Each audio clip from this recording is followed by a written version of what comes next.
आज हम हफ्तम जमात का मज़मून रियाज़ी का ब्रिज कोर्स के पहले दिन की मश्क को हल करने की कोशिश करेंगे। अगर आपको हमारा वीडियो पसंद आए तो इसे लाइक, शेयर और सब्सक्राइब ज़रूर करना और बेल आइकॉन को ज़रूर दबाना ताकि अगली वीडियोस की नोटिफिकेशंस आपको मिलती रहे। तो चलिए शुरू करते हैं। पहले दिन में आप लोगों को इसे समझना होगा और हल करना होगा। पहले दिन के कोर्स में आप लोगों को जो मज़मून दिया हुआ है वो है ज्योमेट्री, और ज्योमेट्री के बुनियादी उसूल को हमें समझना होगा। वो है नुक्ता, ख़त, कता ख़त और शुआ। इन तसव्वुरात को हमें समझना होगा। आइए समझते हैं। सबसे पहले नुक्ता। नुक्ते को छोटे से निशान से दिखाया जाता है। नुक्ते के नाम लिखते वक्त अंग्रेज़ी के बड़े हुर्फ का इस्तेमाल करते हैं। जैसे हमने यहाँ पर नुक्ता P लिखा हुआ है। ख़त, कागज़ पर AB 2 नुकात लीजिए, उन्हें नाप पट्टी की मदद से मिलाइए, हमें एक सीधी लकीर मिलती है जिसे ख़त कहते हैं। इस लकीर को दोनों जानिब से लामहदूद है तीर की नोक से दिखाते हैं।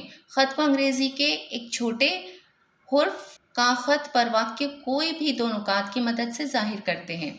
यहाँ पर जुमला अधूरा है। या तो ख़त को अंग्रेज़ी के छोटे हुर्फ से ज़ाहिर किया जाता है या ख़त पर कोई 2 नुकात लेकर उन्हें अंग्रेज़ी के बड़े हुर्फ से ज़ाहिर किया जाता है। जैसे यहाँ पर ख़त AB हमें नज़र आ रहा है। यहाँ पर 2 नुकात लिए गए हैं A और B, और इसे हम ख़त AB इस तरह पढ़ेंगे। या फिर ख़त PQ यहाँ पर नीले रंग में हमें नज़र आ रहा है। इन्हें इख्तितामी नुकात या सिरा कहते हैं। अब कता ख़त जो होता है वो ख़त का ही एक हिस्सा होता है। यहाँ पर हमें कता ख़त AB नज़र आ रहा है और यहाँ पर तीर के निशान ना होने की वजह से इससे हमें ये बात समझ में आती है कि कता ख़त जो होता है वो महदूद होता है और ख़त का ही एक हिस्सा होता है। आप लोगों को इन्हें और डिटेल में अगर समझना होगा तो इससे पहले भी इन तस्वुरात पर मैं एक वीडियो बना चुकी हूँ। उस वीडियो की लिंक मैं आप लोगों को डिस्क्रिप्शन में दे दूंगी। उस वीडियो के ज़रिए से आप इन तस्वुरात को और अच्छी तरह से समझ सकते हैं। अब अगला है शुआ। शुआ PQ। शुआ ख़त का एक हिस्सा होती है। एक नुक्ते से शुरू होकर वो एक ही सिमत में आगे जाती रहती है। शुआ के शुरू के नुक्ते को इब्तिदाई नुक्ता कहते हैं। जैसे शुआ PQ, यहाँ पर P जो है वो उसका इब्तिदाई नुक्ता है। आइए मश्क करें। यहाँ पर जो शक्ल नज़र आ रही है, इस शक्ल पर यहाँ पर मश्क दी हुई है। इस शक्ल के ज़रिए से नुक्ते के नाम लिखे गए हैं। ABCDEFG जितने भी नुकात हैं उनके नाम लिख दिए हुए हैं। ख़त CF और ख़त AD भी है यहाँ पर, वो हमें नज़र आ रहा है। कता ख़त के नाम दिए हुए हैं, शुआओं के नाम दिए हुए हैं। और प्यारे बच्चों, आपको इसके अलावा भी कोई कता ख़त और शुआ नज़र आ रहे हैं क्या? तलाश कीजिए। तो इसमें आप लोगों को तलाश करना है क्या और नज़र आ रहे हैं या नहीं। अब यहाँ पर जो शक्ल नज़र आ रही है इस पर कुछ सवालात पूछे गए हैं और इन सवालात के जवाब हमें लिखने होंगे। शक्ल देखकर पूछे गए सवालात के जवाब लिखिए। सबसे पहला सवाल है, दी गई शक्ल के तमाम नुकात के नाम लिखिए। हमें पता है कि जहाँ पर भी नुक्ता हमें नज़र आ रहा है वो नाम हमें लिखने होंगे।